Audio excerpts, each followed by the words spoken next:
రాకుండా ఉంటే ఇంకా వారు ఎలాగ ఇవ్వాలండి? మర్యాద తెలియని మనిషికి మర్యాద ఇవ్వడం అనేది కూడా కరెక్ట్ కాదేమో వాస్తవ్ గారు. రైట్. ఓకే. పాదయాత్ర వెంకటేశ్వర రెడ్డి గారు, మర్యాద తెలియదు మీకు, మర్యాద ఇవ్వాల్సిన అవసరం ఏంటి? మర్యాద గురించి వారే మాట్లాడాలి, మేమే వినాలి. ఇప్పుడు ఆయన నోటి మాటల్లోనే ఆయన కాలం చాలా గొప్ప సార్. ఒకసారి ఏంటంటే వినాల్సి వస్తుంది. మనం చేసినవి, లోగడ చేసినవన్నీ ఇవాళ మరి వెనక్కి వస్తాయి కదా. అందుకని ఎంత ఇచ్చామో సమాజం మనకు కూడా అంతే ఇస్తుంది. ఎక్కడ దాచుకోదు సమాజం. సరే, అంటే ఇక్కడ విషయం ఏంటంటే సమాజం మనకి ఎంత ఇస్తూ అంతే ఇస్తుంది. ఎట్ ది సేమ్ వారు కూడా ఇప్పుడు ఆయన మాటల్లోనే ఒక మాట అన్నారు, రోజు రోజుకి దేశంలో పరిస్థితులు దిగజారిపోతున్నాయి.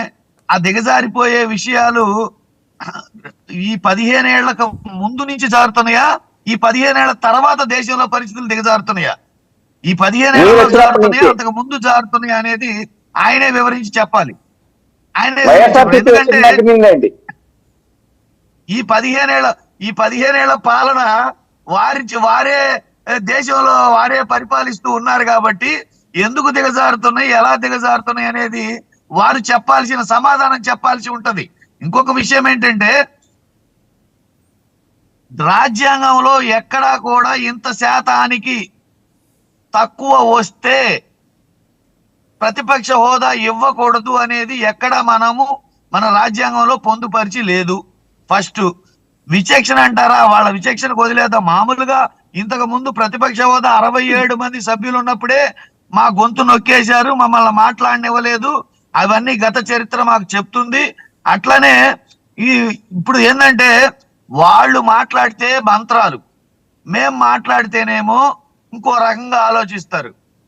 మేము క్లియర్ గా చెప్తున్నాము, మేము ప్రతిపక్ష హోదా ఇచ్చే అవకాశం అడిగే హక్కు మాకుంది, మేము అడిగాము. వాళ్ళు ఇస్తారా ఇవ్వరా వాళ్ళ విచక్షణకు వదిలేద్దాం, ప్రజలంతా చూస్తుంటారు. అలాగని ప్రతిపక్ష హోదా ఇవ్వాలి, అసెంబ్లీలో మా గొంతు నొక్కేశారు కాబట్టి వాళ్ళు సక్సెస్ అయ్యారు అనుకుంటాం, పొరపాటు. అసెంబ్లీలో గొంతు నొక్కేస్తే ప్రజల్లో మేము గొంతు వినిపించగలం, మేము ప్రజా సమస్యలు లేవనెత్తగలం, ప్రజా సమస్యల మీద మేము పోరాటం చేయగలం.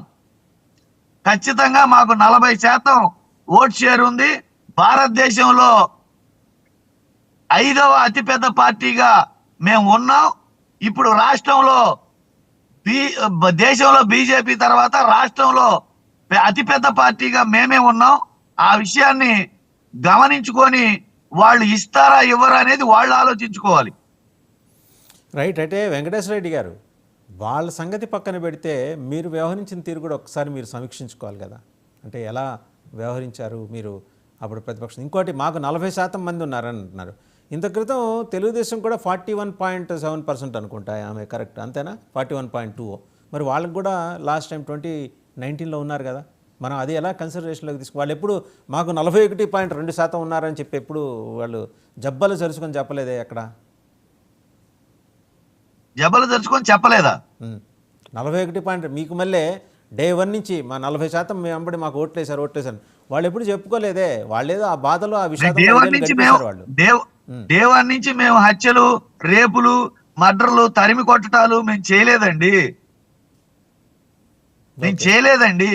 ఇప్పుడు ఇక్కడ విషయం ఏంటంటే డే 1 నుంచి ఈ నెల రోజుల కాలం తీసుకుంటే సుమారు 35 హత్యలు జరిగినాయి. 35 హత్యలు జరిగినాయి. అంటే వీడియోస్ వారీగా, డీటెయిల్స్ వారీగా, పిన్ టు పిన్ ప్రతి ఒక్కటి గవర్నర్ గారికి ఇవ్వడం జరిగింది. వెంకటేశ్వర రెడ్డి గారు, ఒక విషయం ఇక్కడ నేను ఐ డూ అప్రిషియేట్, విషయ సేకరణలో మీరు ఎంత శ్రద్ధాశక్తులు పెట్టి ఈ వివరాలను సేకరించారో, పరిపాలన మీద కూడా 5 ఏళ్ళలో పెట్టుంటే ఇవాళ మీరు ప్రతిపక్షంలో కూర్చునే పరిస్థితి వచ్చేది కాదు కదా. ఖచ్చితంగా మేము పరిపాలనలో పెట్టాము. ప్రతిపక్షంలో మేము కూర్చోడానికి, ఇప్పుడున్న కూటమి అధికారంలో రావడానికి ఒకే ఒక కారణం, వాళ్ళు అబద్ధాల మేడ కట్టారు.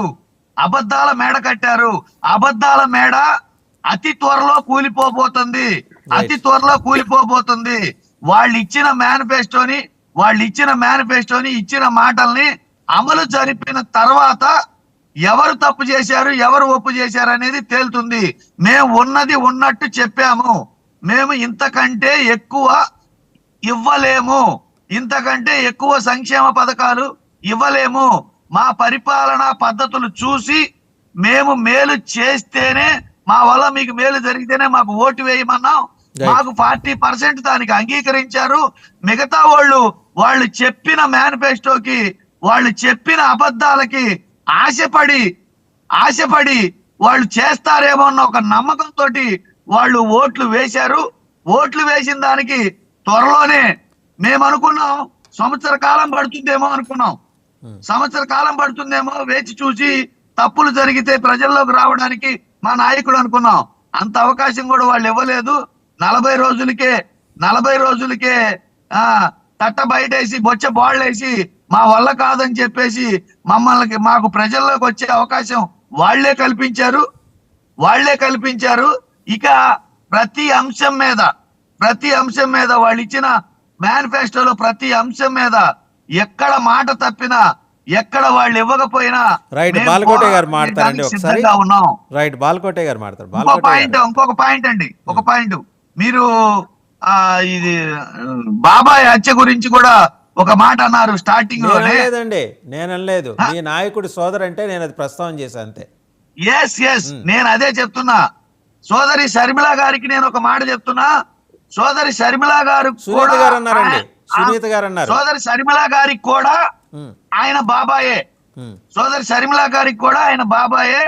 ఆమె జాతీయ పార్టీకి ఒక రాష్ట్రంలో అధ్యక్షురాలు. ఆమె కూడా అవకాశం ఉంది ఢిల్లీలో ధర్నా చేయడానికి, ప్రజల్లో పోరాటం చేయడానికి. ఆమె కేవలం చంద్రబాబు నాయుడు గారికి వంత పాడటానికి రాజకీయాల్లోకి వచ్చినట్టుంది తప్పితే.